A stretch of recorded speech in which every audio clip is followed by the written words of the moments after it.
Mesdames et messieurs, bonjour, bienvenue au journal hebdomadaire de l'Agence vietnamienne d'information. Voici les événements qui ont fait la une de l'actualité de la semaine dernière.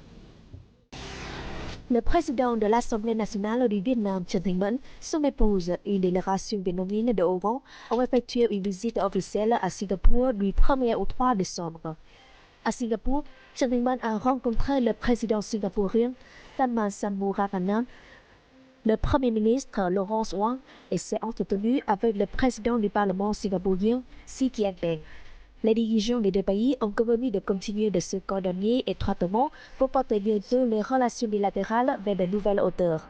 Lors de leur entretien, Trần Thanh Mẫn et Xi Jinping ont défini de nouvelles orientations pour renforcer leurs relations bilatérales.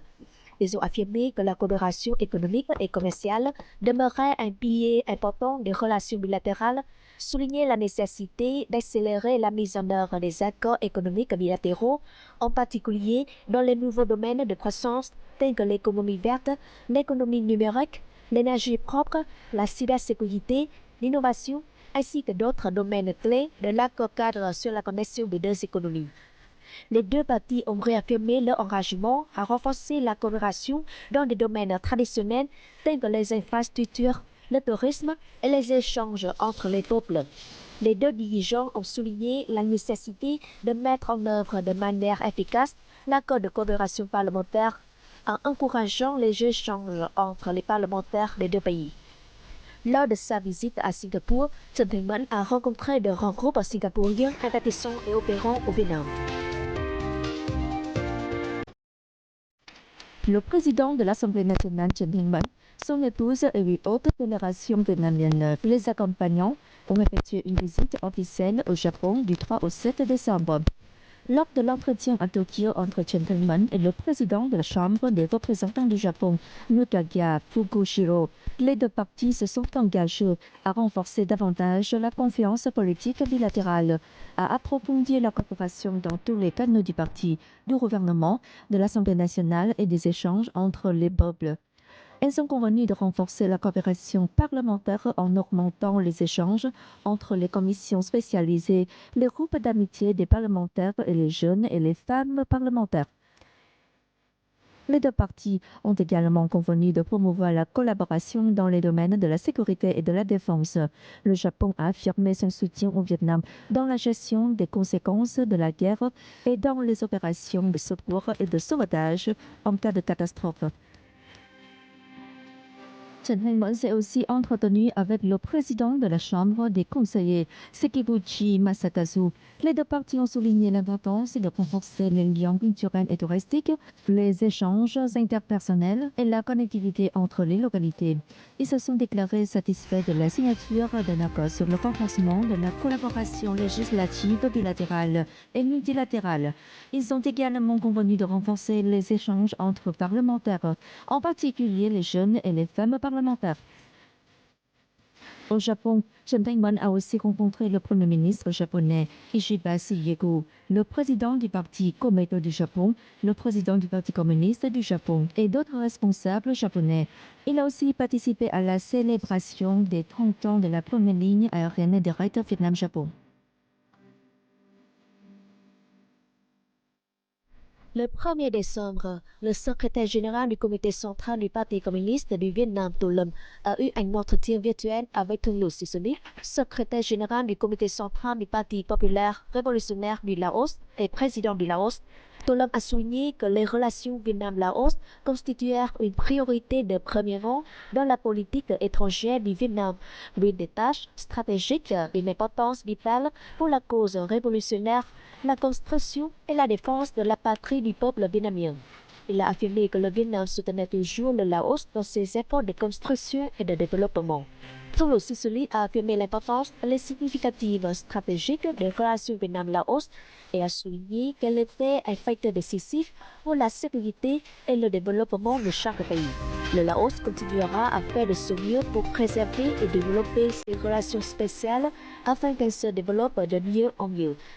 Les deux dirigeants ont discuté et convenu des orientations spécifiques pour mettre en œuvre l'accord de haut niveau Vietnam-Laos, promouvoir les mécanismes existants, améliorer l'efficacité de la coopération dans tous les domaines, renforçant ainsi la solidarité spéciale entre les deux nations.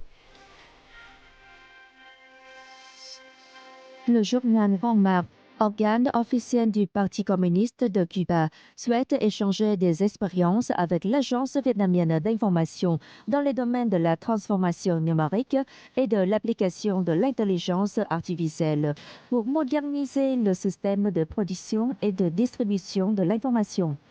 C'est ce qu'a déclaré le rédacteur en chef adjoint du journal cubain, Oscar Alberto Sanchez Serra, lors d'une rencontre du 3 décembre à Hanoï avec le directeur général adjoint de l'Agence vietnamienne d'information, Nguyễn Tuấn Hùng.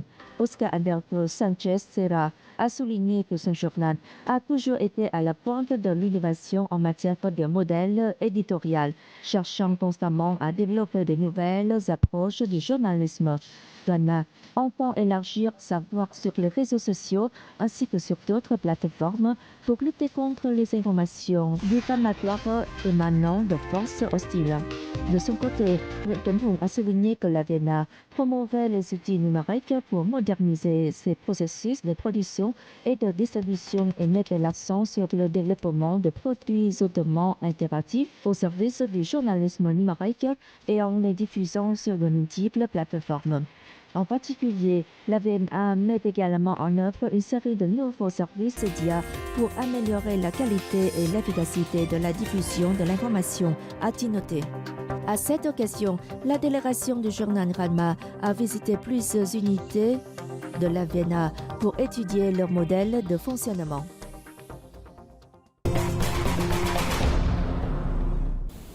Le commerce électronique et l'économie numérique du Vietnam restent les points forts du développement socio-économique du pays. L'économie d'Internet devant atteindre 36 milliards de dollars cette année, soit une augmentation de 16% par rapport à 2023. Selon le rapport Economist 2024 publié par Google, Temasek et compagnie, le commerce électronique de détail continue d'être un pilier essentiel de l'économie numérique du Vietnam, contribuant à hauteur de 22 milliards de dollars au PIB, en hausse de 18% par rapport à l'année précédente. Ce secteur représente désormais 61% de l'économie numérique du pays. Le secteur manufacturier et exportateur, véritable moteur de l'économie vietnamienne, devrait assurer le maintien d'un taux de croissance élevé, d'après le rapport. D'ici 2030, la valeur brute des marchandises devrait se situer entre 90 et 200 milliards de dollars, reflétant l'expansion continue de l'économie numérique et du marché du commerce électronique. Le commerce électronique et l'économie numérique, portés par une croissance fulgurante, sont appelés à devenir des piliers de l'économie nationale dans les prochaines années. Miss Ede, une marque de café appartenant à la société à responsabilité limitée de commerce et de services Ede, basée à Daguerre, dans les hauts plateaux du centre, a organisé le 1er décembre dans la ville de Buôn Ma Thuột une cérémonie pour marquer l'expédition de son premier conteneur de café torréfié aux États-Unis. Cet événement marque une étape importante dans l'intégration du café vietnamien sur le marché mondial, ouvrant de nouvelles perspectives pour le secteur. Le conteneur de 20 pieds, comprenant 18 000 paquets finis de café torréfié, représente un produit entièrement transformé et emballé au Vietnam.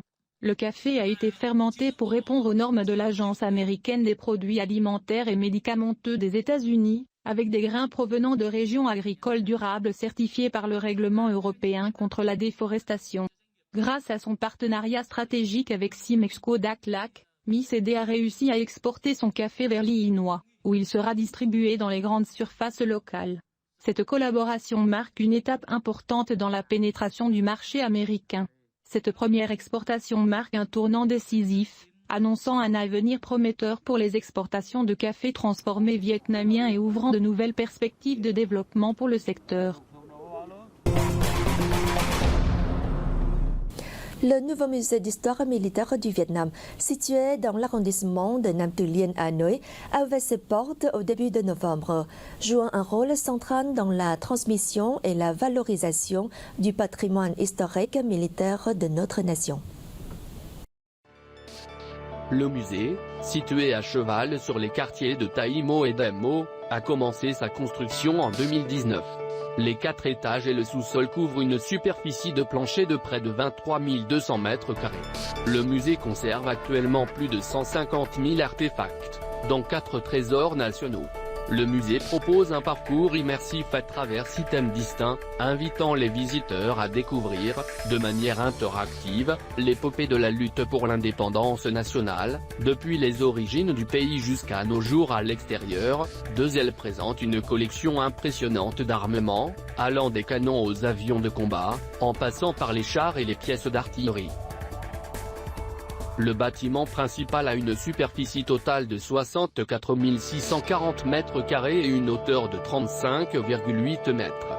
La tour de la Victoire, haute de 45 mètres et couronnée d'une étoile, est l'emblème du musée.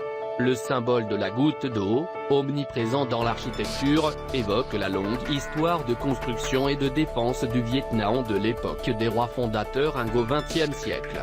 Le musée propose une expérience immersive grâce à des technologies de pointe, cartographie 3D, écran tactile, archives multimédia et réalité augmentée via des codes QR, offrant ainsi une plongée interactive dans l'histoire militaire du pays.